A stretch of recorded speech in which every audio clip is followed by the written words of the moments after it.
Continuamos con nuestras conferencias. El tema general que se propuso es investigación para el control del cáncer, una mirada desde lo público. Por eso tenemos a nuestro primer conferencista, el doctor Attilio Bianchi, director general de la Fundación Pascal en Italia, y su conferencia Mecanismos de financiamiento para la investigación y la atención a pacientes en Italia. Buenas tardes a todos. Gracias, Carolina. Gracias siempre por haberme permitido de estar aquí, de hablar con vosotros, de conocer tantos amigos. Gracias davvero por esta presencia. Como hablamos un poquito ayer, el Pascale, yo soy el director general del Pascale, es un instituto mixto de investigación y atención, ¿no? Un tipo especial de servicio de salud italiano que en áreas temáticas particulares, no sé, dermatología, neurología, ortopedia y oncología, identifica algunas instituciones que se llaman IRCS, que sería Instituto de Investigación y Atención a Carácter Científico.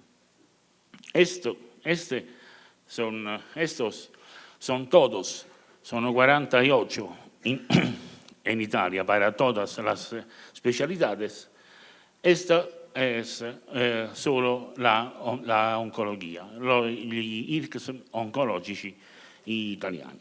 Allora, en Italia, para entender bien el mecanismo de financiamiento y de funcionamiento del servicio de la salud, necesitamos saber una cosa fundamental, que en Italia el sistema sanitario es fuertemente regionalizado. Son las regiones que tienen la posibilidad de decidir muchas cosas sobre el servicio de salud.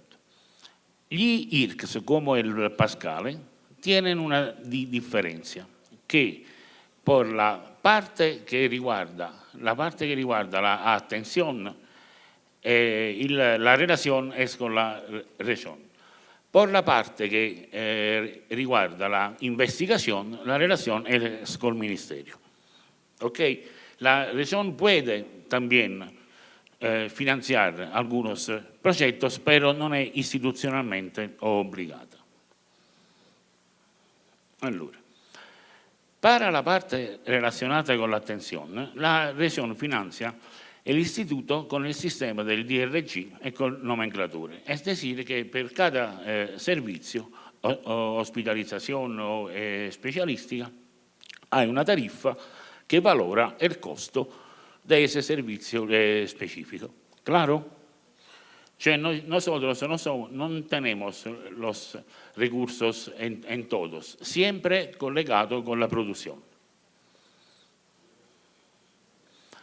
Hay también un tren fino a un máximo hasta el 30% de la producción si la región decide que tienes proyectos de interés estratégico, como es, por ejemplo, la red oncológica Campania, que el Pascale, es el coordinador, tiene un financiamiento ad hoc por esto. La investigación, que hemos dicho depende del ministerio, tiene varias modalidades, se dice, de distribución. Son estos los ministerios que pueden financiar generalmente o salud o universidad. Una cosa, cuando he dicho que el Pascale es un instituto mixto de cura, atención y investigación, nuestra no es investigación universitaria, nuestra es investigación que depende del Ministerio de la Salud. Nosotros no somos un hospital y no somos una universidad. Son dos las modalidades que prevé el Ministerio.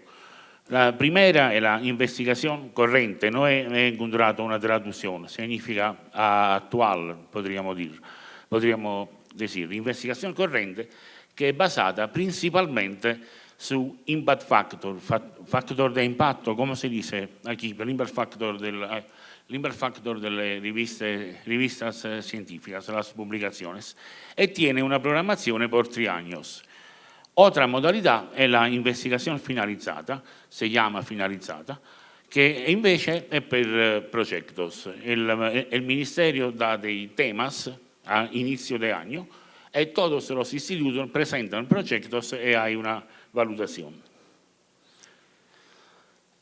La investigación corriente, el financiamiento, tiene el 55% para el valor de la producción científica, el 30% para la capacidad de atraer recursos y la excelencia en la atención, y el 15% es muy importante por la capacidad de trabajar en red. La finalizada, como he dicho, es una tipología de financiamiento en la que el Ministerio da de algunos temas, los institutos presentan los proyectos, el Ministerio examina y valora. Esto es muy importante, los proyectos europeos, porque también aquí podemos tomar recursos. Y es muy importante también, algunos proyectos pueden hacerse solo en colaboración con partners extra europeos. 8, como podemos ver, es Latinoamérica. Por eso podríamos imaginar proyectos juntos. La región, que como hemos dicho, no tiene obbligo institucional de financiar, en todos modos ha consentido un financiamiento de casi 120 millones de euros para la investigación in oncologia, dalle start-up alle infrastrutture per biobanco, e la possibilità di trasferimento tecnológico. Estos, si has leído antes, son algunas asociaciones sin fin de lucro que toman recursos sobre el mercado y sobre proyectos siempre lo dan agli institutos. 5 minutos solo chiudo sobre la organización del instituto, la organización interna, las relaciones con las regiones, las relaciones nacionales e internacionales. La organización interna empieza da aquí, como decimos ayer, 1 más 1 sean 3, que es la modalidad para buscar el talento colectivo, la participación de todos. Nosotros somos organizados en departamento de órgano. Esto quiere decir que chi ve la mama ve solo la mama y trata solo la mama. Chi ve pulmón ve solo pulmón. Esto garantice a nosotros seguramente una fuerte especialización distintiva, pero porque somos interesados a tratar el paciente, el enfermo a 360 grados, tenemos contemporáneamente la estructura de ellos que llamamos GOM, que serían grupos oncológicos multidisciplinares. Cada enfermo del nuestro instituto siempre es visitado da un equipo costituito dall'oncologo médico especialista per órgano, il cirujano specialista per órgano, el radioterapista, l'anatomopatologo, siempre especializados y dedicados al órgano. Vosotros es noto que la mortalidad per il carcinoma della mama a 5 años diminuisce, es menos del 20% in pazientes trattados con multidisciplinare invece che con singolo operador. E i nostri GOM, nuestros GOM, que tenemos GOM mama, GOM pulmón, GOM hígado, son certificados. Nosotros estamos haciendo la certificación, son 9.000, de todos los nuestros percursos internos al instituto. Hemos ya certificado la próstata, el testículo, colon y recto. Algo sobre nuestros clinical studies. Se ve l'incremento, aumentò del 25% cada anno sopra l'anno precedente dal 2006. Non solo, ma diminuì il costo per punto di impact factor. Questo è il number del clinical study por año. Eso es muy importante. No tenemos solo clinical study profit, ma casi más que 45% son study no profit. Así como tenemos más media de 55% casi de estudios multicéntricos internacionales y solo el 28% de estudios nacionales de multicéntricos. Se puede ver cómo siempre se aumenta.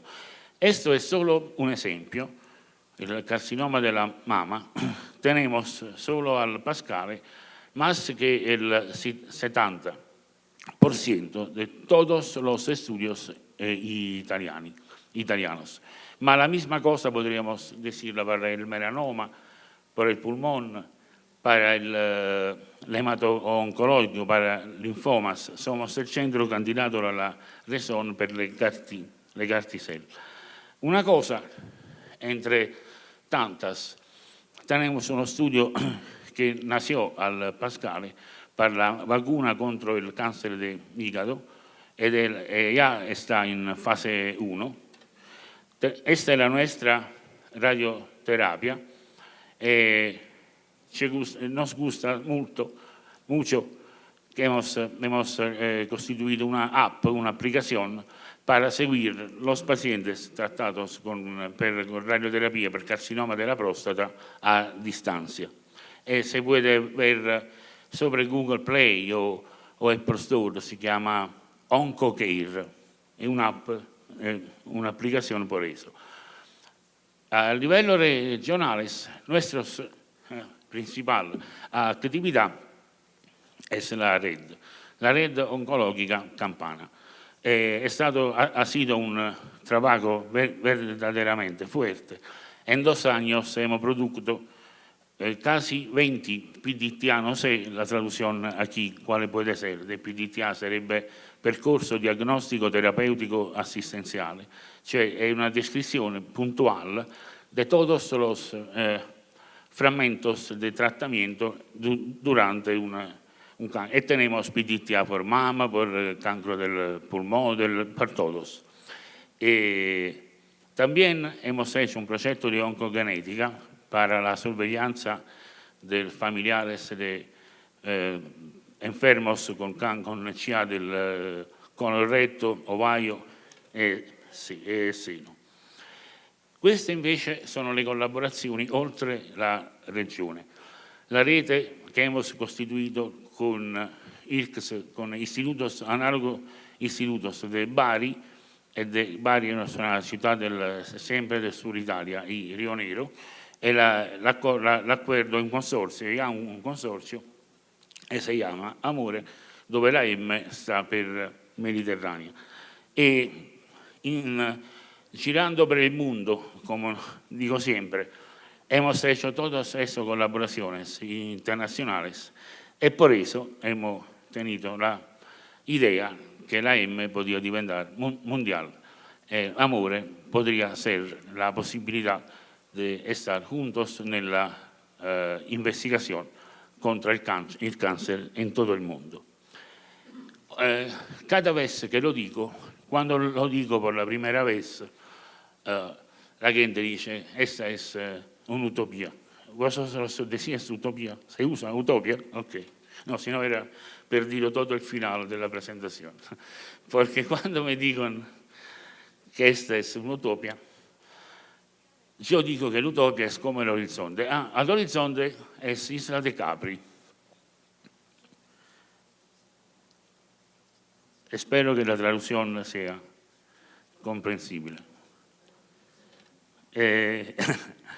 Si vi gusta, próximo año, Amore será a Capri para hablar con todos vosotros de nuestras investigaciones. Muchas gracias.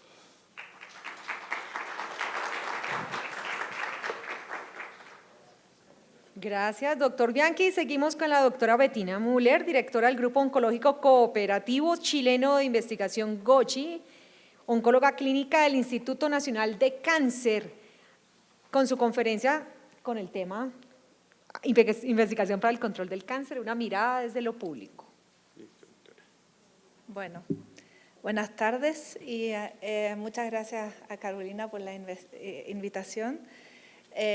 Gracias a ustedes por estar aquí a esta hora y por escuchar algunas reflexiones sobre este tema bastante amplio que es la investigación para el control del cáncer con una mirada desde lo público.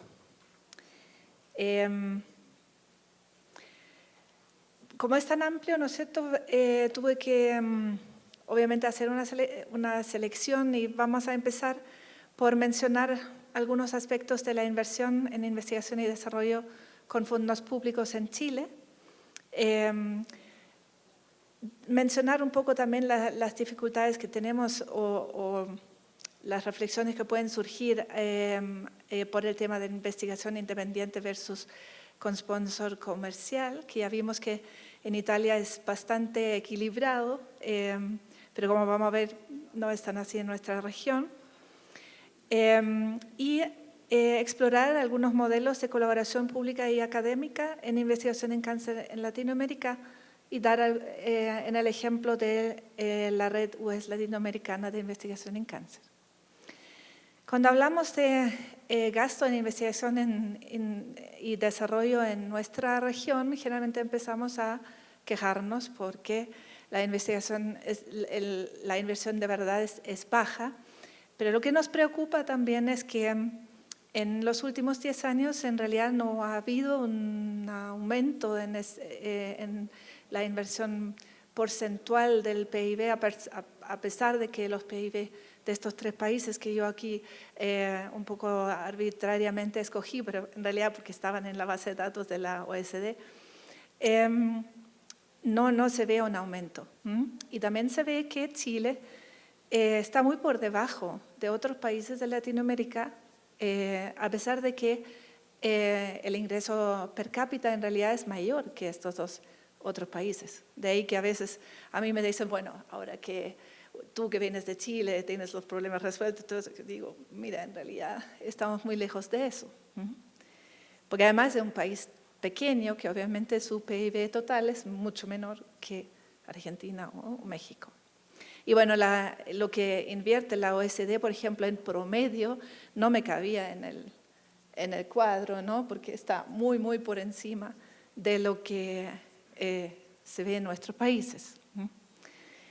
Ahora, entrando un poco en lo que son los fondos públicos en Chile, no los quiero aburrir con las distintas siglas de los programas que existen, pero lo que está claro que el que se lleva la mayor cantidad de los dineros es este programa que se llama Fondesit, que lo vamos a ver más adelante un poquito más en detalle.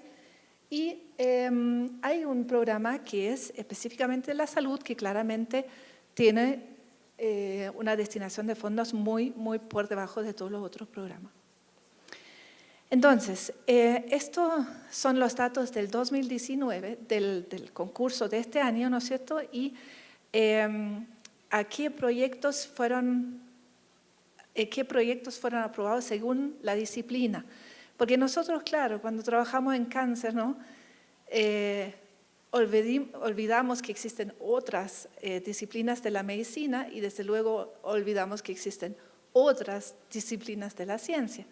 Pero cuando se trata de adjudicar fondos, de verdad uno entra a competir con todos ellos.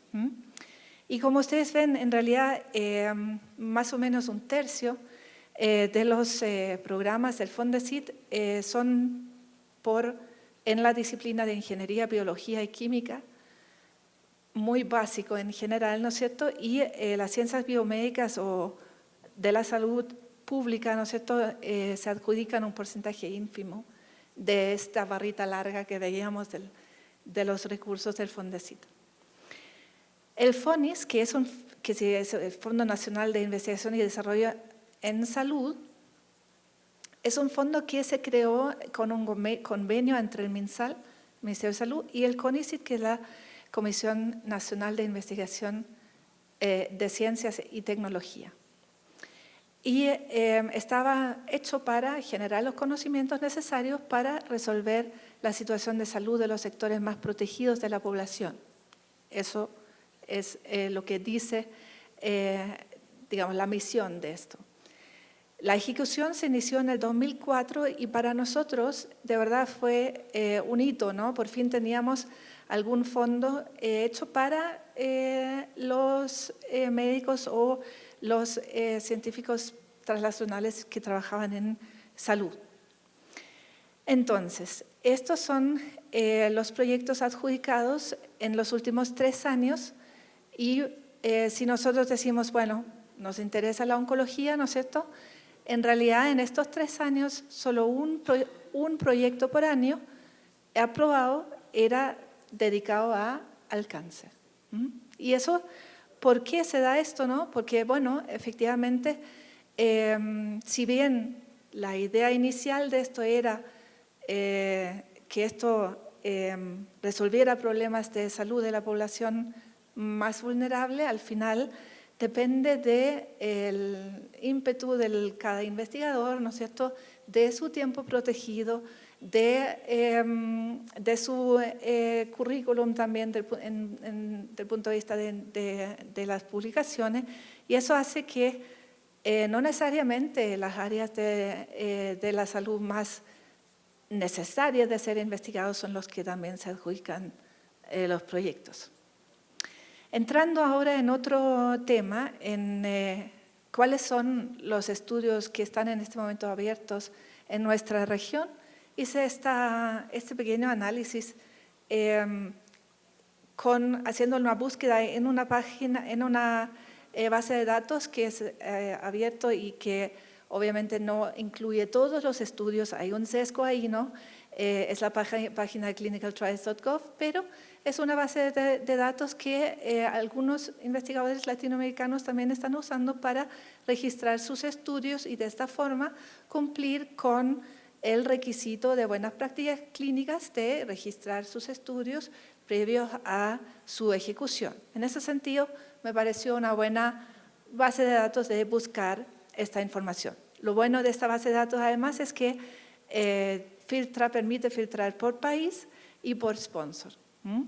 Entonces, aquí vemos que en estos 4 países que elegí porque tienen institutos nacionales del cáncer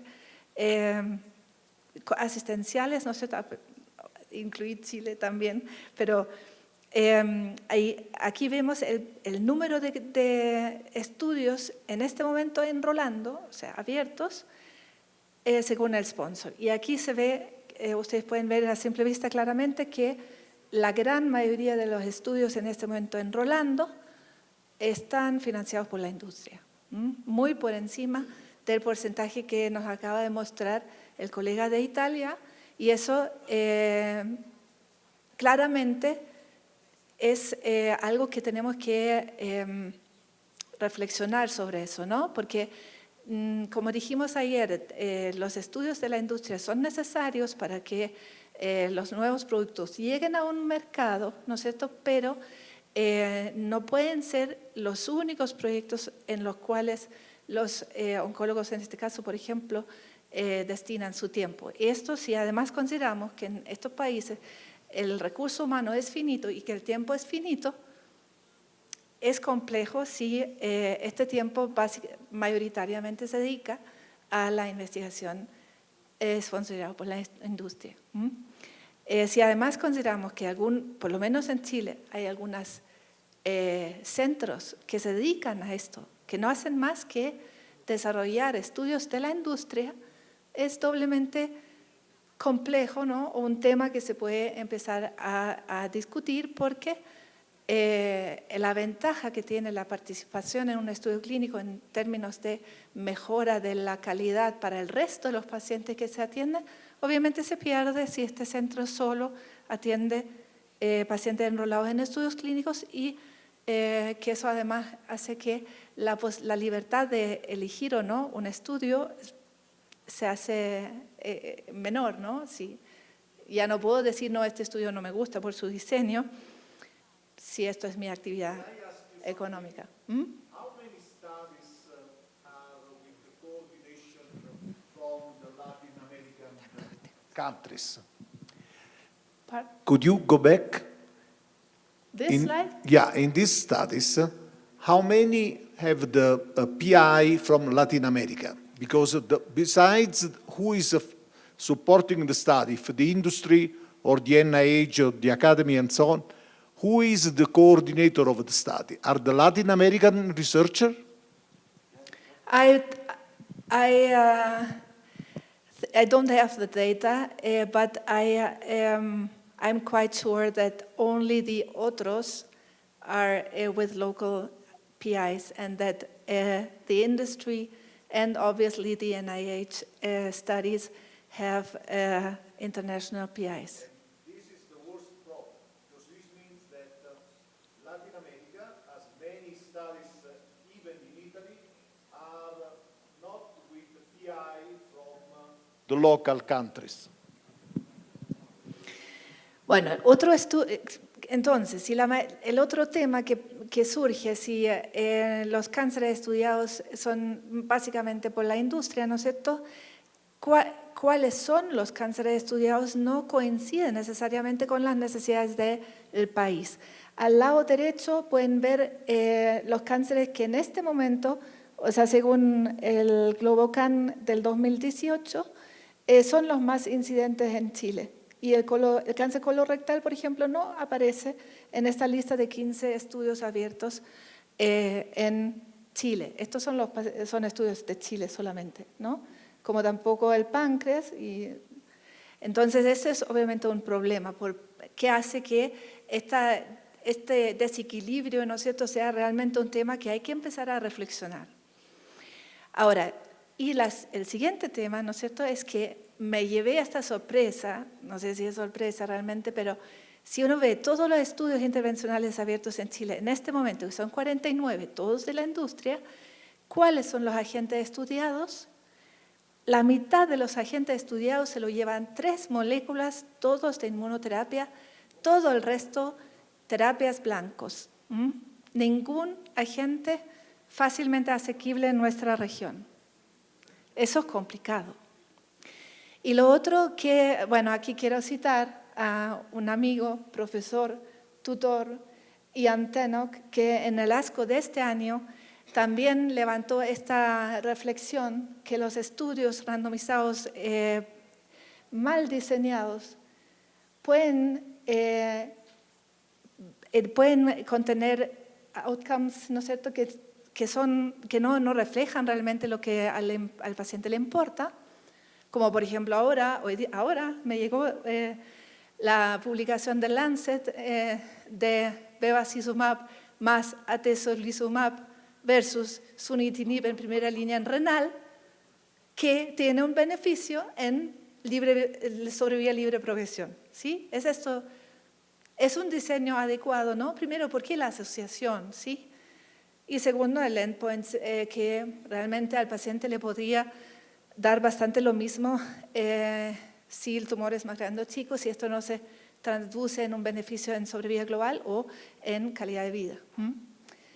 Bueno, y puede subestimar toxicidad porque se seleccionan pacientes que no necesariamente corresponden a los pacientes de la práctica general y ignoran por completo, ¿no es cierto?, con problemas de costo, por ejemplo, como esto, ¿no?, asociar bevacizumab más atezolizumab, ambos de la misma compañía, ¿no es cierto?, versus otra terapia. Bueno, ¿cuáles podrían ser entonces la solución a esto? La participación en grupos cooperativos es una de las soluciones. a mi gusto no, porque los grupos cooperativos sí pueden hacer estudios académicos que pueden responder preguntas que van más allá de la aprobación de alguna droga nueva, como por ejemplo preguntas de escalar, ¿no? O de focalizar según biomarcadores. Y bueno, ahí está el GOCHI, que fue fundado en el 98, somos el grupo latinoamericano más viejo, entre comillas. Perú también tiene un grupo cooperativo importante, muy ligado al INEN. Uruguay también. Existen grupos cooperativos en Brasil y en Argentina, ¿ya? Y en ese contexto vemos el West Latin American Cancer Research Network, que fue fundado en el 2009, igual que el SWOG Latin American Initiative, que yo sé que Colombia es parte de eso y Chile también ingresó ahora, hace poquitos días, a esta iniciativa. Entonces, un par de palabras sobre el United States Latin American Cancer Research Network, que fue iniciado por los Estados Unidos, que contactaron inicialmente a México, Perú, Argentina, Uruguay y Brasil, estableciendo, y eso es lo novedoso, ¿no?, una red que comunicara los países latinoamericanos entre sí, ¿sí? Ya no solamente el país con Estados Unidos, el país con Europa, el país con cualquier otro centro más desarrollado, sino entre ellos. En un segundo momento se contactó Colombia, Puerto Rico y Perú.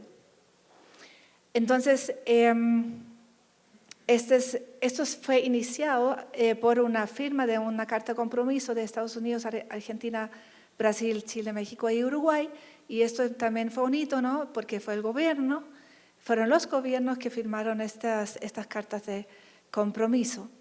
Se desarrolló un protocolo y se diseñaron los procedimientos estándares para ese protocolo, tomando en cuenta la situación actual en cada país y que se necesitaba para llegar a los estándares que se requería, y para eso se hacían talleres de capacitación de las distintas herramientas que se necesitaran, entre ellas de biobanco, que sabemos que vamos a hablar después de esto.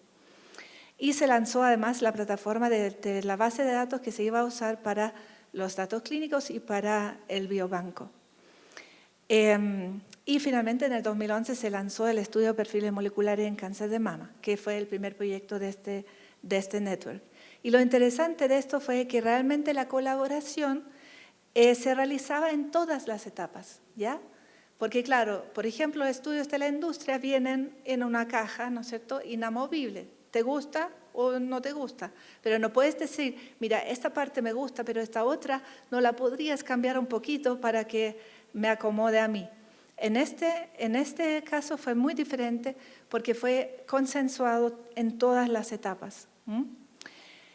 Este fue el estudio, digamos, el protocolo en sí, ¿no es cierto? Y tengo destacado las cosas o las intervenciones que fueron como investigacionales, ¿no es cierto? Entre ellos, un proyecto de piloto de navegación de pacientes que también abordaba este aspecto más bien social, que hace a veces que los pacientes pierdan sus tratamientos porque se pierden en las dificultades administrativas y de infraestructura, ¿no es cierto?, de no saber dónde tener que presentar tal o cual papel o ir a tal o cual organización.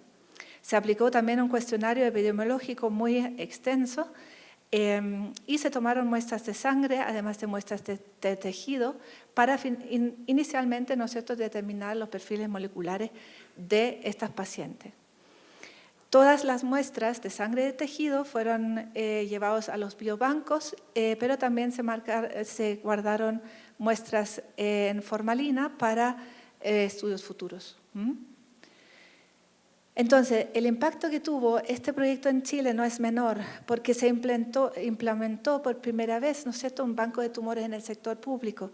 Y eso no solamente tuvo un impacto en este biobanco, sino en digamos, la comunidad de los biobancos en general, donde existían algunos refrigeradores por ahí con algunas muestras, ¿no?, pero que no cumplían realmente con los estándares.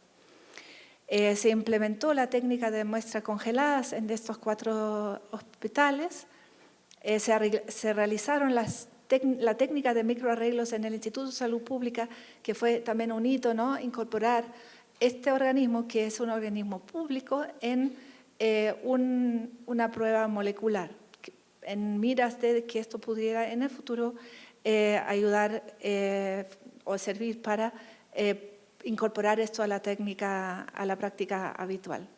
Se estandarizaron los procedimientos de manejo de los tejidos, de inmunohistoquímica, logrando la acreditación también a estándares internacionales de todas estas técnicas, ¿no? Aprendimos muchísimo y eso también tiene un efecto rebaño, ¿no? Un efecto de la comunidad empieza a hablar en los mismos términos, en decir que mira, importa cuánto tiempo se deja en la formalina, importa qué formalina usas. Estas cosas antes no se le daba el peso como después de este proyecto. En ese sentido, yo creo que el proyecto ya ahora ha cambiado la forma como se procesan las muestras en Chile.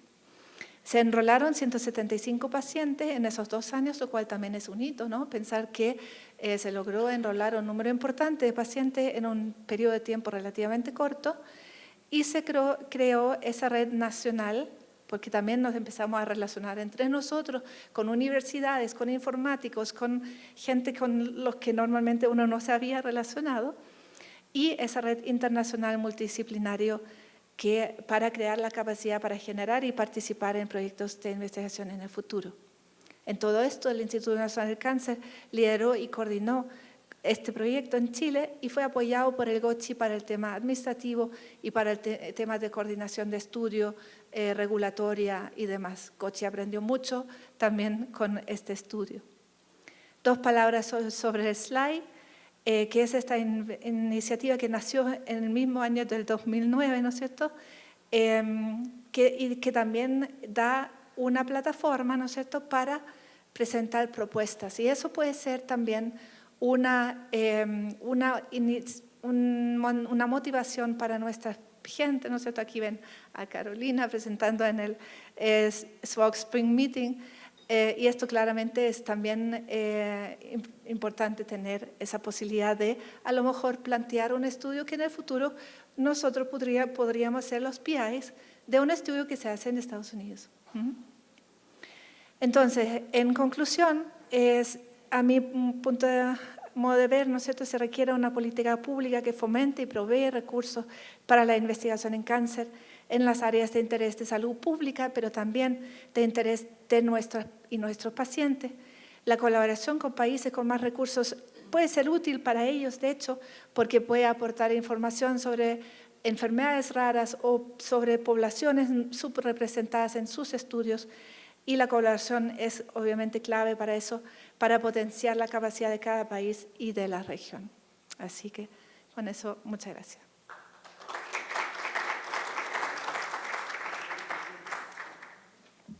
Ahora le damos paso al doctor Gustavo Stefanov, coordinador de la Red de Biobancos de Latinoamérica y del Caribe, con la conferencia Biobancos de Material Biológico Humano. Buenas tardes, es la última, y por ser el último me parece que el desafío de no hacerlos dormir, estamos ya en el final del evento que dicho sea de paso y tenemos que reafirmar, ha sido un éxito. Entonces, gracias Carolina, todo el equipo de Link de Colombia. Nos hemos sentido, puedo decirlo por todos, nos hemos sentido muy, muy acogidos y me parece que este es un evento muy, muy productivo. Entonces, en esta lógica de hablar sobre la investigación para el control del cáncer con esa mirada de lo público, menos mal que no me interesé en hablar de otras cosas porque iba a superponerme con lo que Bettina ya brillantemente expuso, ¿no? Que hizo una radiografía de nuestras dificultades en esta región. Pero se me ocurrió entonces, bueno, considerando que la red de biobancos, como ustedes ya pudieron escuchar en estos días que estuvimos juntos, cómo la red de biobancos ha caminado junto con el proyecto de esta red latinoamericana. Entonces, decidí traerles un poco nuestra experiencia y tratar de no aburrirlos tampoco con esto y tratar de encerrar esta presentación, esta conversación con unas angustias que me parece que podrían ser angustias desafiadoras para lo que estamos discutiendo en esta reunión, que es cómo despegar con la investigación en estos institutos nacionales de cáncer y la red colaborativa que se pueda lograr con esto. Entonces, voy a tratar de, no sé si aquí es mejor. Siempre que comienzo a hablar de los biobancos, traigo esta imagen, ya creo que ustedes lo han visto en algún momento. Es una imagen que tiene casi 10 años, y en un tiempo atrás, hace 10 años atrás, esa fue una portada en Nature.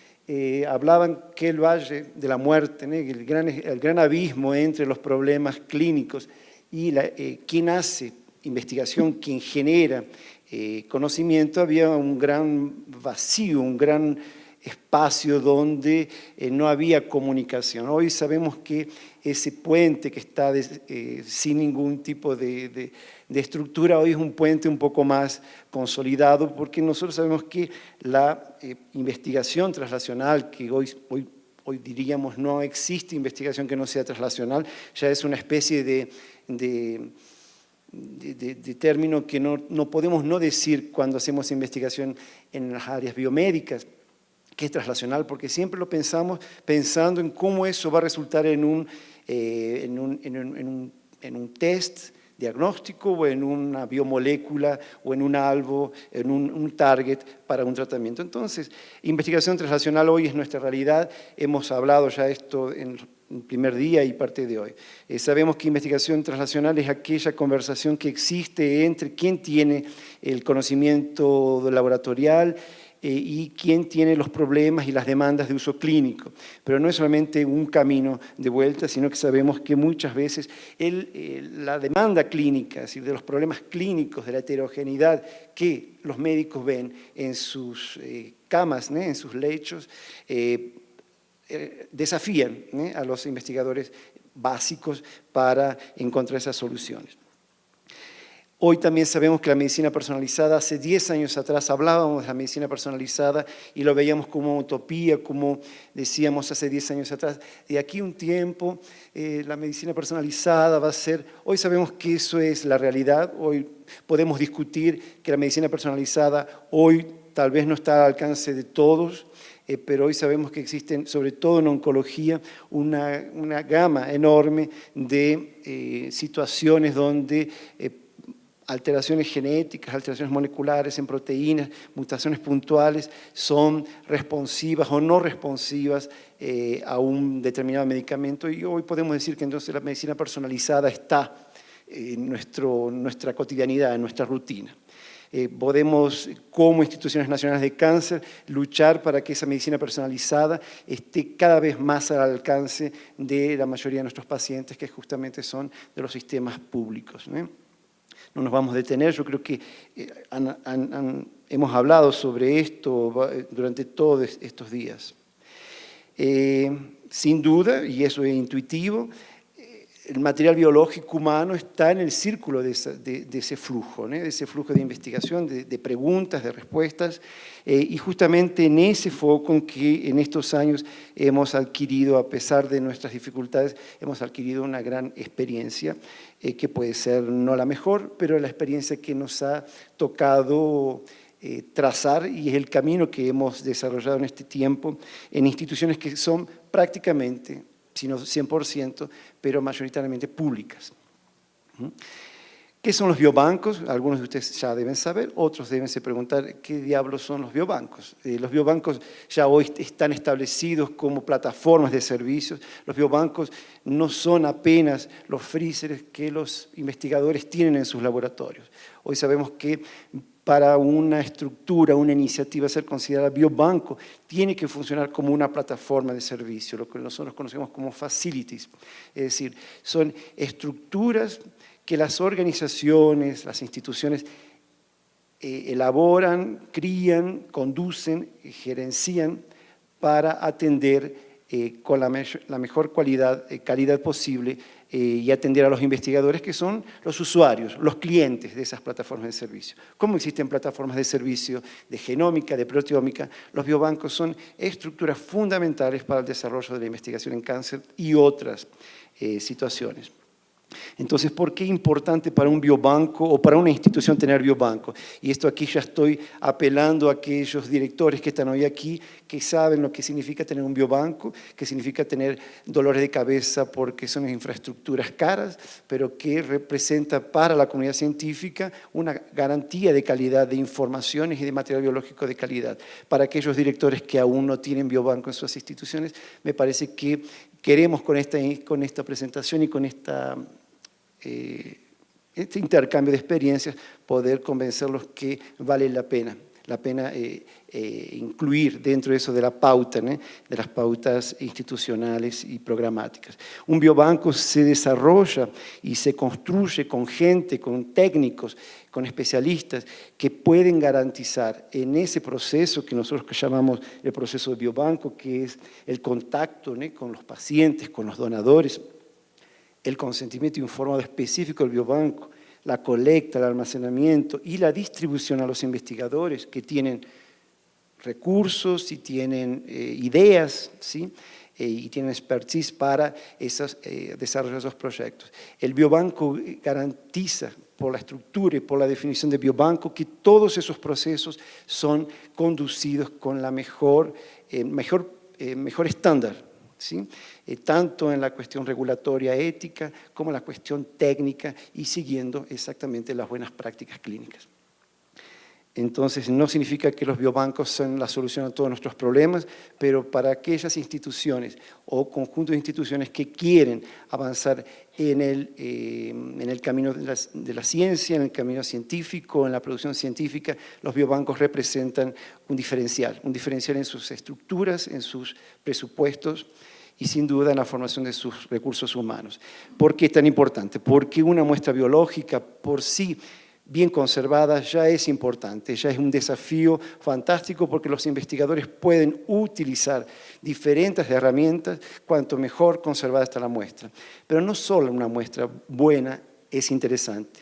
Los biobancos pueden servir como link entre las muestras biológicas bien conservadas y los sistemas de informaciones donde esas informaciones son incorporadas a lo largo de la muestra. En ese esquema piramidal vemos que cuanto más informaciones asociadas una muestra biológica tiene, más valor científico la tiene. Es claro, eso es casi intuitivo. Significa que los investigadores con un material que no está bien conservado responden algunas preguntas, con un material muy buen conservado responden otras preguntas, pero con un material que tiene informaciones clínicas, epidemiológicas incorporadas, obviamente que el límite es el cielo. ¿Sí? Entonces tenemos sin duda que resulta una inversión importante para la investigación. Cuando estábamos hablando ayer, el doctor Eduardo Casaves hablaba, vamos a inventar la rueda, no vamos a ver cuáles son los temas que la región tiene para desarrollar investigaciones originales o que otras latitudes no tienen, ¿sí? Yo creo que ahí está nuestro potencial, nuestras oportunidades. Y la historia natural del cáncer nos da también un eje de cuáles podrían ser los proyectos que son característicos de nuestras poblaciones, de nuestras sociedades, comenzando desde la susceptibilidad genética individual. Sabemos que somos una región genéticamente diferente del mundo.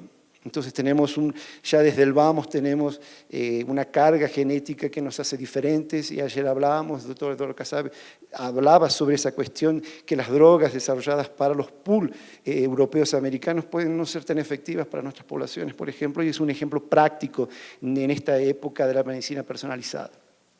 La exposición ambiental, sabemos que tenemos regiones, poblaciones que están expuestas a agrotóxicos o inclusive a situaciones de hábito culturales, como alimentos, formas de procesar, en fin, contaminación con agentes carcinogénicos, riesgo biológico, lesión precoz, en fin, la historia natural del cáncer hasta lo que nosotros llamamos hoy medicina personalizada.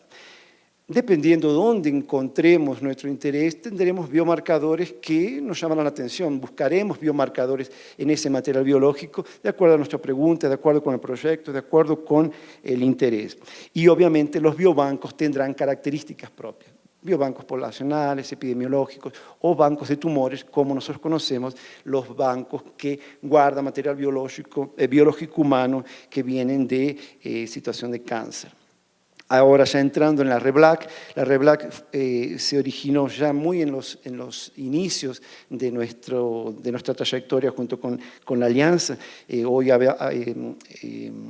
Walter nos había contado que la Alianza comenzó con un ímpetu enorme, después migró para la RINC, la Red de Instituciones Nacionales de Cáncer, y la REBLAC, acompañando como hijo fiel, fue acompañando ese proceso como grupo operativo de biobancos. Fue interesante porque a pesar de ser una red supuestamente con estatutos propios, sigue la historia natural de esta comunidad que estamos queriendo crear en esta reunión. Entonces el objetivo, y es un slide que seguramente ya lo han de haber visto en varias reuniones del Consejo y del Colegiado, porque siempre lo ponemos, porque es nuestro objetivo principal, es armonizar los procesos de todos los biobancos que constituyen la red de biobancos y los que vendrán en el futuro. Son procesos que tienen que ver con requerimientos éticos, con procedimientos técnicos y con políticas de gestión de la calidad. Nosotros entendemos que los biobancos como plataforma de servicios tendrán que ser el brazo armado de los investigadores de nuestras instituciones que sepan que en los biobancos de nuestra red tienen material de calidad para responder esas preguntas y preguntas que aún todavía no se han hecho. La REBLAC fue aprendiendo con los errores, hemos operacionalizado nuestro trabajo en una región que es enorme, donde los recursos son súperamente escasos, donde inclusive a veces las diferencias entre instituciones de países hacen que nuestro contacto no sea tan fluido como nos gustaría. Por ejemplo, con los colegas de Cuba muchas veces lo que con otros países consideramos una cosa corriente, como es hacer una teleconferencia, por ejemplo, con los colegas de Cuba, siempre ha sido un problema. Hemos encontrado la forma, pero aquí traigo más o menos un esquema de cómo hemos tratado en estos casi 10 años de trabajo, estructurar nuestro modus operandi o nuestra forma de trabajar. Tenemos, obviamente, reuniones generales que le hemos considerado como bianuales. Ha sido muy importante en este tiempo ese intercambio de profesionales de los nuevos biobancos y biobancos que están siendo creados, porque los profesionales identificados como profesionales de biobancos se valieron de la experiencia de los biobancos que ya existían para entrenarse, para capacitarse, para aprender de los errores y de las fortalezas de esos biobancos, lo que hace que ese objetivo de armonización ya se cumple en ese proceso de enseñar. Hacemos visitas de evaluación técnica, sobre todo cuando hay nuevos biobancos postulados. Creamos grupos de trabajo específicos que normalmente funcionan de forma online, virtual, para atender demandas específicas, como control de calidad, consentimiento informado. Hacemos algunos talleres temáticos abiertos al público y vamos haciendo dentro de lo que podemos con los recursos escasos en nuestros trabajos.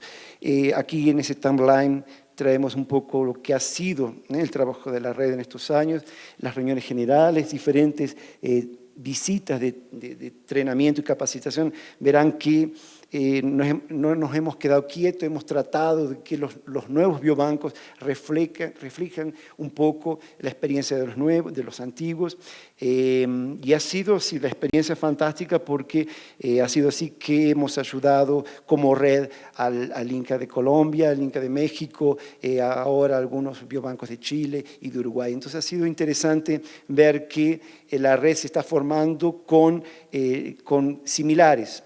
¿Sí? Entonces, es muy satisfactorio a pesar de las dificultades. Algunas instantáneas de visitas técnicas, Panamá, en Paraguay en la época, Puerto Rico, algunas instantáneas de nuestros colegas visitando otros biobancos en Brasil, en Paraguay, en Uruguay o aquí en Bogotá y México.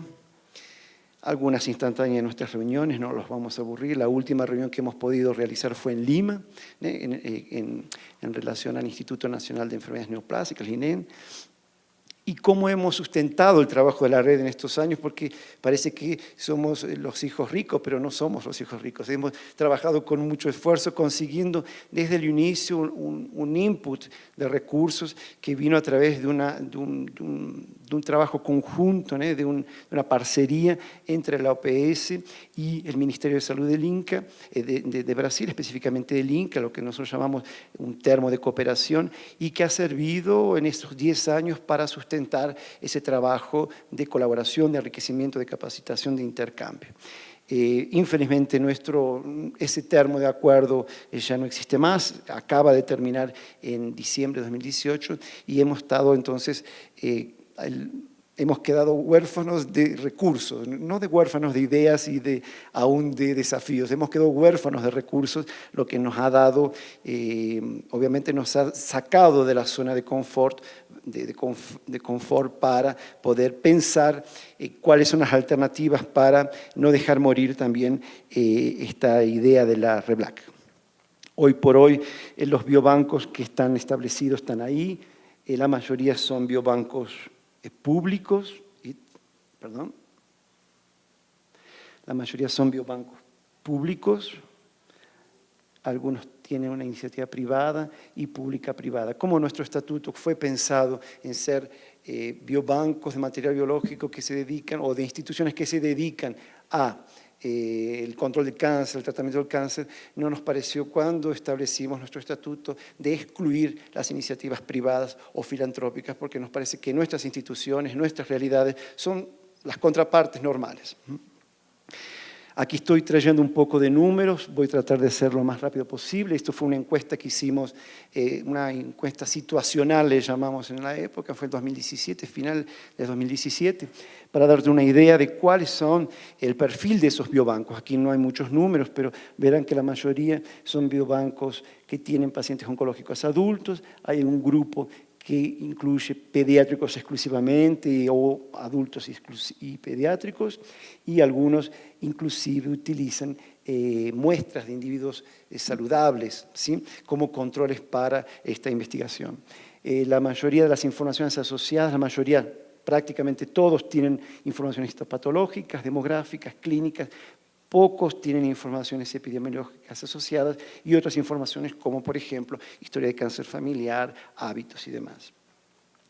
Aquí la cantidad, o diríamos un escenario que la mayoría colecta tejido tumoral, la mayoría también colecta tejido lo que llamamos normal, en realidad no es normal, es un tejido adyacente al tumoral, pero que para algunos investigadores es crucial tener ese material, y la gran parte también colecta sangre y derivados. Otros colectan saliva, orina, en fin.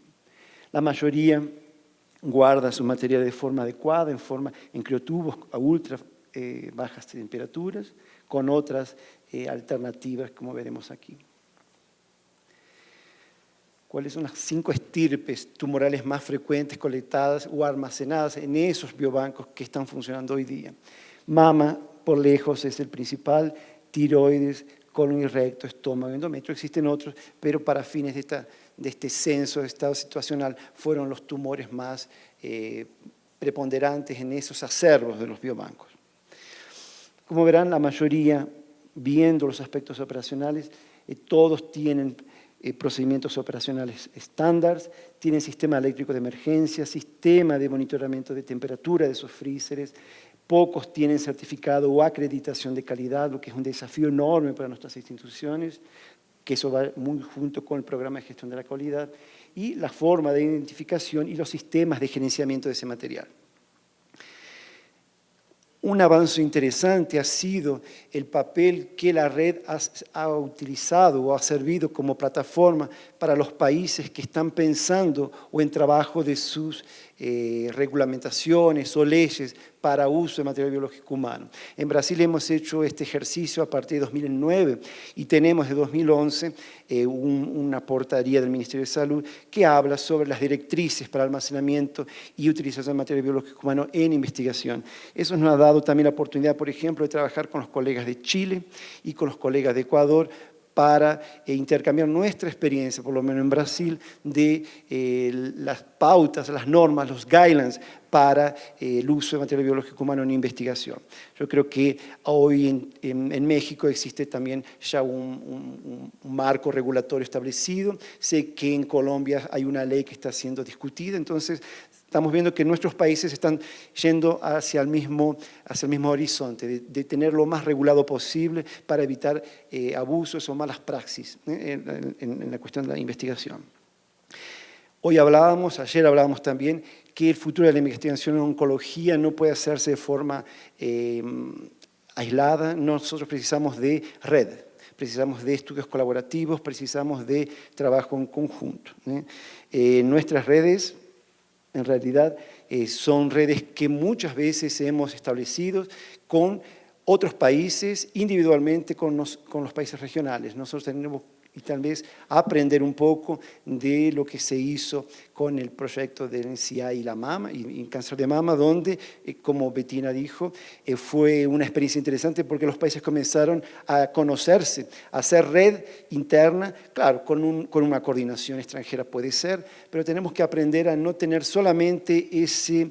y aquí comienza la angustia que en realidad es la experiencia de ver en algún momento de la historia natural de los proyectos de investigación que los investigadores, y soy investigador, hay investigadores y podemos decirlo, nadie aquí se va a ofender, los investigadores son bichos difíciles de asegurar, porque el investigador tiene ideas fantásticas, tiene ideas de conseguir recursos, pero a la hora de operacionalizar, si no existe una línea racional de operacionalización, se pierde y el entusiasmo puede ser perdido a lo largo del desarrollo de la investigación, lo que crea un problema eterno para dar respuesta a las agencias financiadoras o quien está pagando, respuestas a las instituciones que han invertido en material humano y en material biológico. Entonces, me parece que aquí comienzan las primeras angustias. Como decimos, ¿cuáles son los desafíos de la investigación oncológica en red? Y yo creo que eso es el segundo motivo de esta reunión. Los aspectos científicos y tecnológicos, me parece que no tenemos ningún problema porque existen, como Eduardo Casabe decía ayer, tenemos problemas que son regionales, que son seductores para la industria, inclusive para nuestras instituciones. Entonces, la cuestión científica y tecnológica no nos tendríamos problemas. Sabemos que tenemos una red de biobancos con colecciones y acervos fantásticos. Entonces, tenemos como núcleo para comenzar a discutir cuáles son las líneas de investigación que nuestras instituciones, estos consorcios que queremos hacer funcionar. No podemos dejar de lado de ver una cosa interesante, que todas nuestras instituciones, con algunas excepciones, son instituciones asistenciales. Entonces, la investigación se desarrolla en el ámbito de la asistencia, o porque los investigadores son médicos, patólogos, son enfermeros que trabajan en la asistencia, o porque, en la mayoría de los casos, se utiliza material biológico, informaciones clínicas, donde parte de la información que se colecta de nuestras bases de datos, de nuestros prontuarios electrónicos o no, tiene que ver con la asistencia. Entonces, la idea de hacer proyectos de investigación tiene que estar muy alineado con la cuestión de los aspectos asistenciales de esas instituciones, para no idealizar un proyecto de investigación que cuando vamos a la práctica no es viable, no es ejecutable.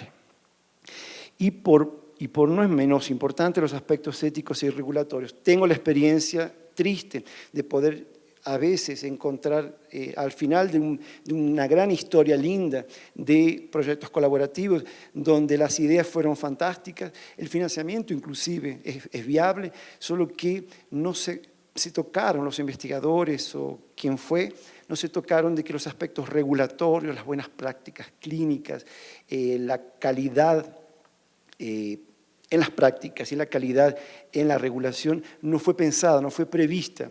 Ahí los investigadores comienzan a tener problemas porque cada institución o cada país tiene formas diferentes de evaluación ética o de algunos estándares de calidad de la información. Entonces me parece que todos los proyectos o redes que se críen tienen que tener un fuerte componente regulatorio y de cuestiones éticas, y traer gente que conoce para poder alertar antes de los proyectos comenzar a andar, porque cuando se va a evaluar éticamente en un país, se atrasa un proyecto, porque lo que, por ejemplo, en Brasil demoró 1 año, en México duró 3 meses, y así va. Entonces tenemos que hacer que los proyectos así que se estructuren, sepan, los actores sepan cuáles son los aspectos regulatorios y éticos que tienen que ser vistos y alertados antes de comenzar. Lina decía ayer que ¿por qué no aprendemos de la industria farmacéutica? La industria farmacéutica sí tienen una cosa importante, es que ellos tienen una adhesión a las buenas prácticas clínicas casi que llega a ser enloquecedor, pero es porque existe para la industria farmacéutica una cuestión financiera. Si ellos no siguen las buenas prácticas clínicas, los resultados que costaron millones pueden costarles muchos millones, porque inviabiliza un estudio clínico, un trial clínico de multicéntrico. Entonces tenemos que aprender, es decir, yo creo de esa, no demonificar, ¿no? Pero tenemos que aprender tal vez y asumir que nosotros podemos crear proyectos de investigación alertados con esas cuestiones, esos desafíos. Y obviamente la cuestión financiera, que ya la hemos destacado, me parece que las cuestiones más importantes que tienen que ver con la idea es quién va, para quién escribimos los proyectos, quién son los financiadores, y me parece que en ese conjunto de estos 4 pilares podemos trabajar de forma consciente en red. No se puede pretender que el director de un hospital, de un instituto aquí presente, tenga en su cabeza estos 4 elementos. Son 4 elementos que tienen gente específica que saben de lo que están hablando. Entonces tenemos que traer los actores para que estos elementos sean estudiados, analizados con antecedencia.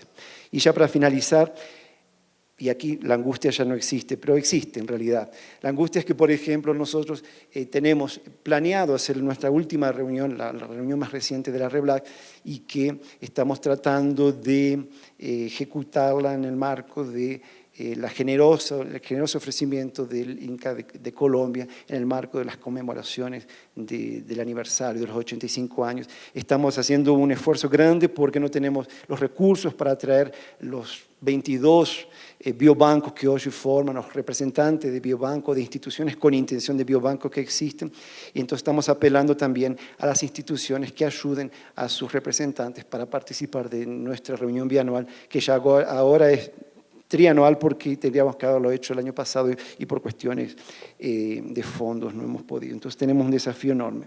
Para simplemente finalizar, para los biobancos como plataforma de servicios, para nosotros es importante que las instituciones usen material biológico que con tanto trabajo se consigue colectar y almacenar. Tenemos que tener un mecanismo para que nuestros investigadores usen más los biobancos que ya están montados, que ya están en funcionamiento. Porque para los biobancos, cuanto más los investigadores publiquen, eso hace que el biobanco tenga un nivel de exigencia, un indicador de productividad enorme. Y creo que la última, espero haber sido dentro del tiempo previsto. Muchas gracias.